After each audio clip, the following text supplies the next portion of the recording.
So, just wanted to make a brief video here. Boy, that's a hell of a hairdo there, Dirk.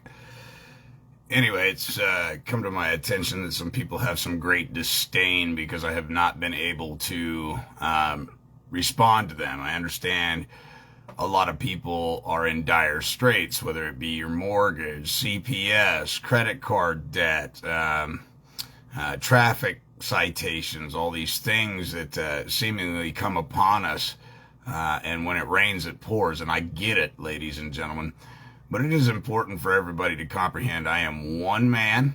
I typically work by myself. I don't have secretaries. I don't have a plethora of people behind me handling my affairs because I have trust issues. All right. I don't trust anybody at all. All right. So I understand that many of you are going through fucking hard times. I get it. I understand that it is not easy to comprehend the things I speak of. Most of the issue is because of the cognitive dissonance that surrounds us, all right? I get it. I've been at this a long time, well into 11 years, if not longer than that, in fact.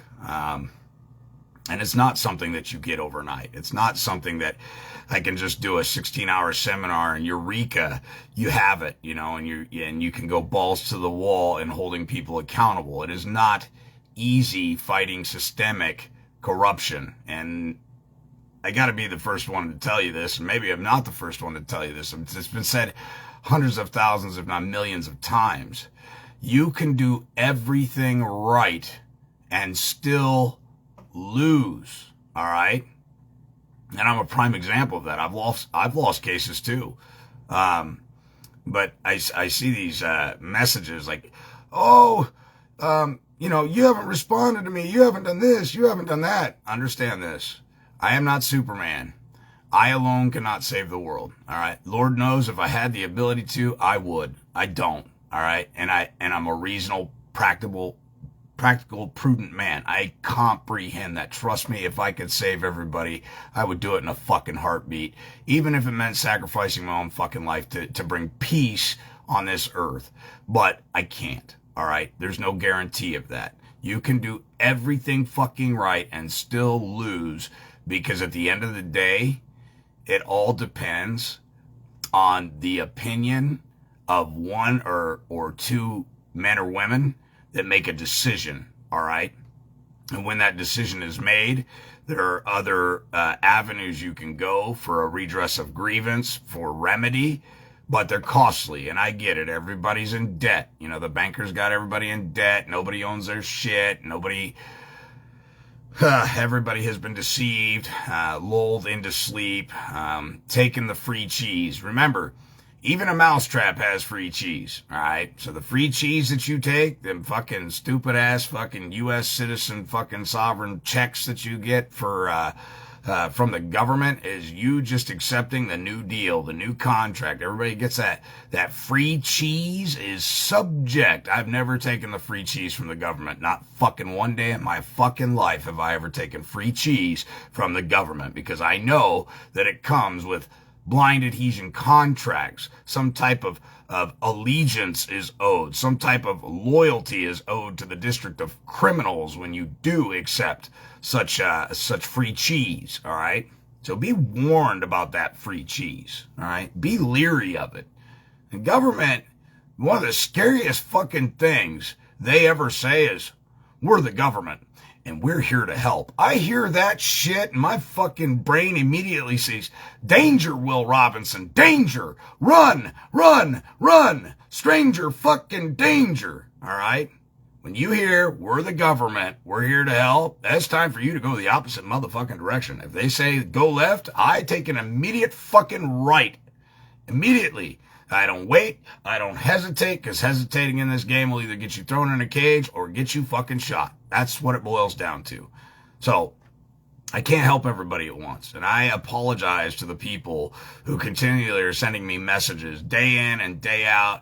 I need your help, you son of a bitch. I mean, they start out cordial at first. And then after like 5 or 6 messages of me not responding to them, they get really distasteful. Um,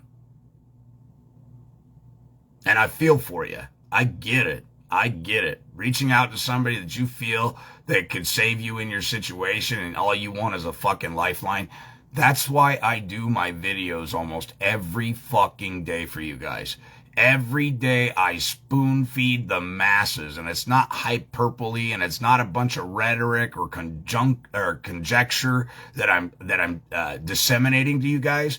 This is shit coming from thousands of years of well-established law, ladies and gentlemen. At the end of the day, I can't be your fucking hero. I can't do it. It's impossible. It's not practical. You know who your hero is? You need to go look in the motherfucking mirror. I promise you, there's a hero there.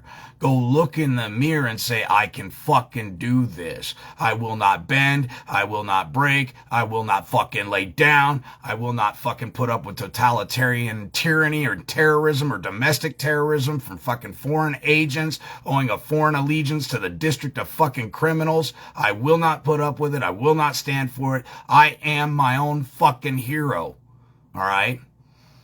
And it takes that kind of attitude to persevere. Remember, through trials and tribulation and adversity and overcoming builds fucking character. I didn't get these fucking gray wisdom hairs from having an easy fucking life. I've had these gray wisdom hairs, well, honestly, from the day I was 26. I looked in the mirror, my daughter was born, I washed my face, I threw my hair back, and I looked up, and I had 3 fucking wisdom hairs there, and I was like, oh my God, she's gonna be the death of me. This little girl is gonna be the death of me. 26 years old and 3 gray wisdom hairs already. Fuck. And then I tried to figure out what kind of wisdom I had gained to gain those fucking gray hairs, right?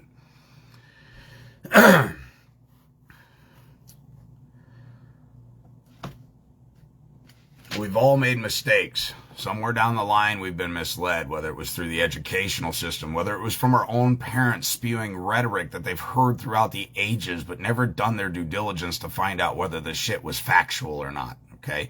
We've all been subjected, to a degree, to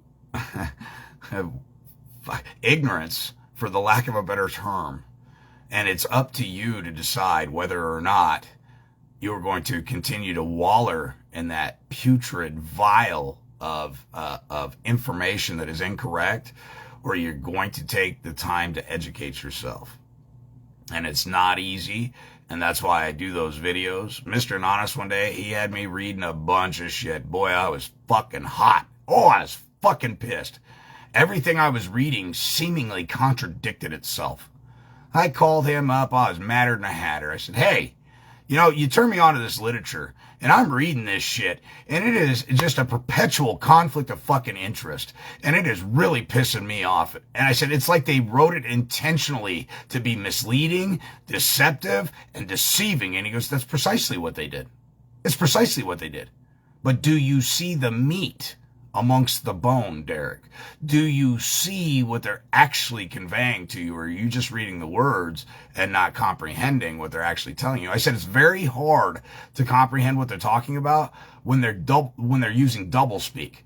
They're saying one thing as a common man would read it, but when you analyze the data and break it down and go back and look at the definitions and what they're defining the words as, it means the completely fucking opposite. So what appears on the face of the instrument, its intention, looks very genuine. It's almost heartwarming. And then as you really start to dissect it and you realize, wait a minute, these motherfuckers are doing the exact opposite of what the instrument appears to say on its face. How is that? And he goes, because you're not reading it right. You need to go look at the definitions and the terms of the words that they're using, because although you feel that you know what the United States is, there are multiple definitions for the United States according to Congress. Okay?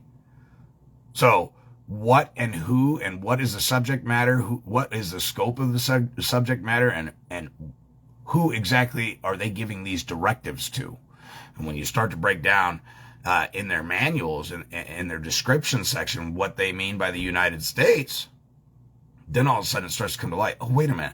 This doesn't even fucking apply to me. And he goes, bingo, you got it. You figured it out. There you go. So, Derek, why are you so mad? It don't even apply to you, buddy. It doesn't apply to you. Why?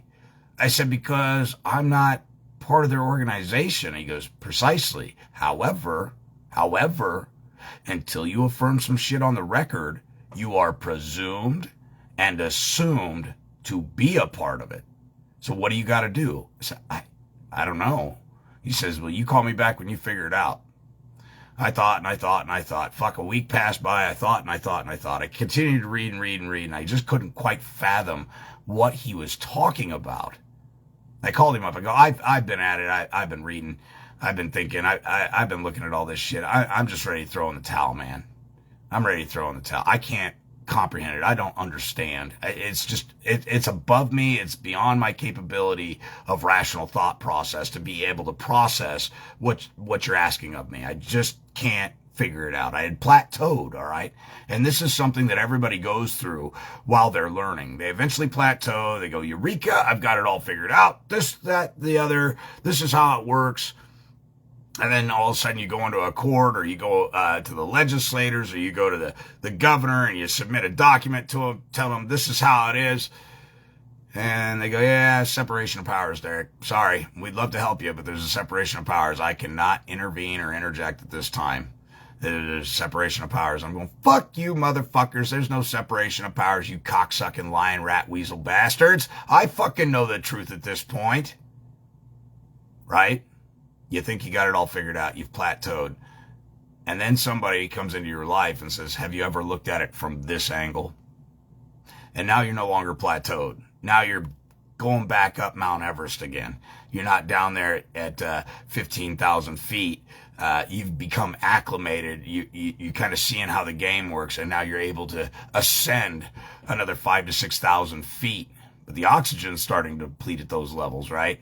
So it's really starting to get foggy and fuzzy, although your reading ability is increasing. Your ability to decipher their code, because that's the very definition for a code, is something that has to be deciphered, ladies and gentlemen. Okay? So when they're using the code, well, since you're using a code, I need the cipher to that code, because the very definition of a code means something that needs to be deciphered. I need a cipher for it, because I don't understand your code. And the law is not written vague and ambiguously. The law is written in a language that all men can comprehend and understand. So the law is not written in a code. The law is very simple and eloquent in all its ways. So simple, in fact, that a fucking 6-year-old understands the law. If you don't believe me, just, go do something uncandid in front of a 6-year-old, and they'll be the first one to scold you, going, that's not right. Even the 6-year-old knows what's right from wrong, knows the difference between right and wrong, knows what the law is and what it is not. Go take a sucker from a 6-year-old and see if he thinks that you didn't steal his sucker or take his cookie, all right? He innately knows in his mind, body, spirit, heart, and soul that that was his lollipop, that was his fucking cookie, all right? And he knows that you have caused him a wrong. His feeling and his intuition are absolutely 100% spot the fuck on, okay? Now the question becomes, what does he do about it? Same thing with you. What do you do about it? Are you going to allow these people to lord over you?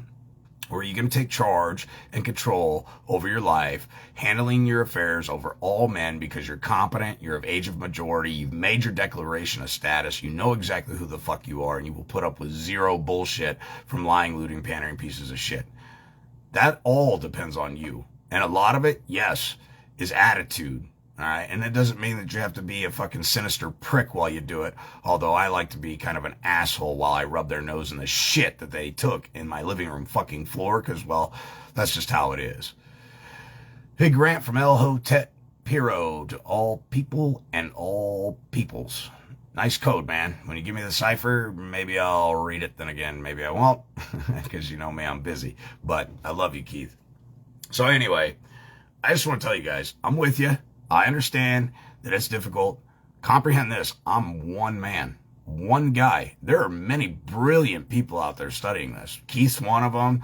You got Malika, Justin Nolan. There's Carl Lentz. I've learned a plethora from him. There's Patrick Devine, rest his soul. All his audios are out there. You've got KW is out there. You got Weiss Handbook on Trust. You got some of the most brilliant fucking mentors I have, and I'm gonna just lay it out there for you.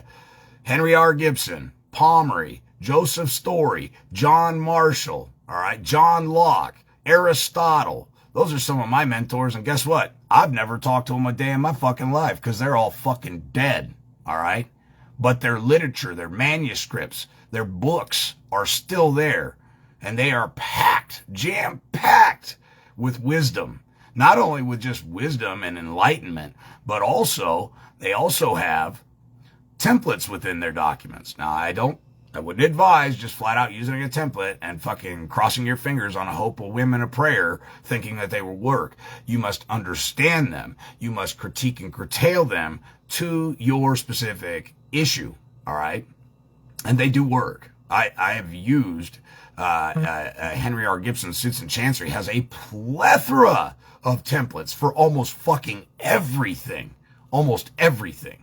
And it is gorgeous. And they are so eloquent. But you really have to take the time to comprehend what is being articulated in the document before you use it. So I apologize for not getting back to some people. I am currently busy on a few cases. I am stretched to my max at this point. If you want to conversate with me, if it's a dire urgency, that is why I set up selfgovernanceu.com. And you can schedule some talk time with me that way. $17 a month to join the website. Keeps me going, keeps me doing these free videos and stuff for you guys, keeps me in the books, keeps me in the know, keeps me up to date and currently with what's going on in the judiciary, which used to be the judicial. Here's something I want to point out to you guys real quick. This is the kind of dedication I have. When you go back and you read the original founding documents, not the ones after 1871, but the ones prior to 1871, or excuse me, 1871, the ones prior to 1871, when you start to really read these things, and you will see the little Jesuitical tricks they did by just changing the word or adding as to its and the for that, just little bitty tiny discrepancies in the verbiage and the vocabulary that is being used, okay, makes all the difference in the world. For example, it's the one Supreme Court in the Constitution, but now all of a sudden there's the U.S. Supreme Court. Now, is the one Supreme Court the same as the U.S. Supreme Court? Or if they're the same, then why is there two different ways of announcing it, right? So is it the one Supreme Court that you're going to see? The one that has original competent jurisdiction? Or is it the U.S. Supreme Court that was never mentioned in the Constitution? Think about these things. It's just little things like that. You have to really be a critical thinker. If you go through life just thinking that most things that you encounter are really litmus tests, just like the DS-11, it's a litmus test, ladies and gentlemen. They want to know if you're competent or if you're just one of them motherfuckers that don't read, don't apply himself, don't use cognitive thought process. Well, because of the way you filled out your DS-11, I guarantee you that they are lording over you because you showed no critical thought process. You failed. And you entered into a contract unwittingly and unknowingly, thinking that you were going to go to the fucking Bahamas and you just needed a fucking passport and never reading the DS-11 in its entirety, which made you a U.S. fucking citizen. District of Columbia and criminals, which puts you underneath their edicts. All right, ladies and gentlemen. So forgive me for not responding to your messages. Understand that I get messages, I get hundreds of emails every day. I get inundated with phone calls, ladies and gentlemen, and I just can't keep up with everybody. So again, if you want to reach out to me, it's a dire urgency. Join selfgovernanceu.com. Go ahead and hit the talk time button. Schedule an appointment. schedule an appointment with me. And at the end of the day, it boils down to really two things. You could be your own worst enemy, or you can be your hero. Okay? That's what it really is. Either you are your own